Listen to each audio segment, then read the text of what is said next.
So, here we are. Some things that I wanted to talk about. You know, put my little razzle dazzle on. Let me pull it up in my phone because I forget. So, there is the situation with the Will Smith and Chris Rock at the Oscars. And then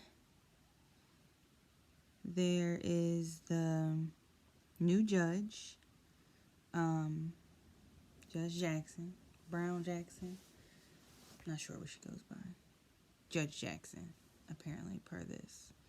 I saw a post and it said, let me see if I can pull the post up if I have it here.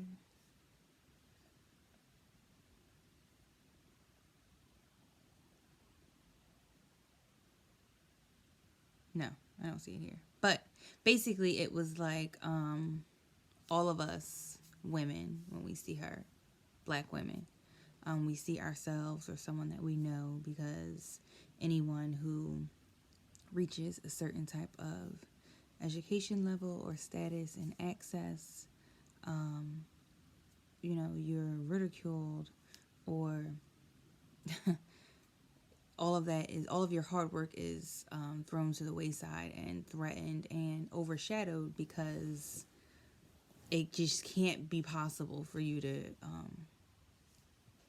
achieve any accomplishment, let alone something like she did. Also, and the post was talking about her keeping her composure during being asked some of those questions, because I can't even remember the people name that asked her those questions, but some of them were, I want to use profanity, but I'm going to try not to. Some of them were ridiculous and uncalled for and insulting. And we as black women have been put in a position where we always have to keep our composure in those type of instances, or any instances really, because we don't want to be perceived a certain way. Because a reaction that someone else may be given space and allowed to have will make you seem like an aggressor. It will label you and put you in a box that you might not ever be able to come back out of again. I remember I heard a young girl say before, she didn't want to be too aggressive in her school sports because she didn't want to seem like the angry black girl. She didn't want to perform to what she thought was her best because she didn't want to be perceived as the angry black girl. And that was, if you can imagine, that broke my heart. Because I'm like, here you are in this space. You have this opportunity, getting your education, whatever the case might be, and you are at what we call PWI, predominantly white institution. And that's all fine and dandy, but that's the downfall of something like that. And it's just very disheartening. And I didn't even have a solution for that girl except to just do it anyway. Even though you're scared of being perceived that way, these people, first of all, you're in school, they know you. So that's an advantage that you have here. These aren't strangers. So no matter how aggressive you get in your extracurricular activities, you should not be perceived that way. And unfortunately, if you are, let's just address that when the time comes, or if it comes. Hopefully it doesn't. But the same goes for Judge Jackson when she's there. I believe his last name was Kavanaugh, that other judge that was put in, and he was like crying and hooting and hollering and making a fuss about all these questions he was asked when he was offended and when he was trying to come to his own defense. It was horrible. It was a mess. He had like a meltdown. She did not do that. She couldn't even probably allow herself to do that because there might have been a little girl in her that had the same fear.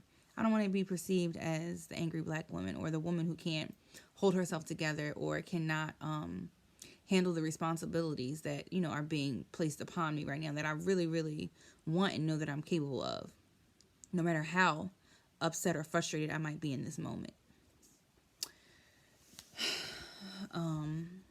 Okay, and then there's the Will Smith situation. At first, I was like, Will was defending his wife. Like, however he saw fit in that moment. That's what one of my friends said. He was defending her however he saw fit. You can't police how you want to be defended. Because at first I said Chris shouldn't have said that. Based off of their history, from what I saw off social media anyway, they aren't on like the best of terms. So he probably shouldn't have said a joke, no matter how gentle it may have been, about someone that he has a known issue with. And Will probably should not have, not probably, he shouldn't have walked up on the stage in the middle of his performance and smacked him like that. Like, that was just ridiculous. But at first I was like, yeah, you know, that was his reaction in the heat of the moment. And in the heat of the moment, you can't say what you would or wouldn't do. So, oh well, fuck it. But then after giving it some thought and I saw some other things, I was like, you know, maybe he shouldn't have done that because of all of the repercussions. Like, doing something that you have to apologize for makes you feel really shitty. No matter how much status or fame you have, or money, or, you know, who you are, who you're married to, who you're defending, doing something where you have to be like, damn, I'm sorry. That's like, it's like it takes away from what the action was trying to do in the first place, in my opinion. And also, some people were saying about Will and Jada's relationship, like bringing that into it, and it just was like maybe he was defending her honor for all of that other stuff too. And I was like, that might be a reach. I don't know. But nonetheless, my final stance is that Chris shouldn't have said it. Will shouldn't have slapped him. I don't think that there are any more upcoming topics for us to talk about at this moment. Not about like pop culture anyway. You know, I got some stuff to say, but we'll deal with that on another episode. Have a good day, y'all. Peace.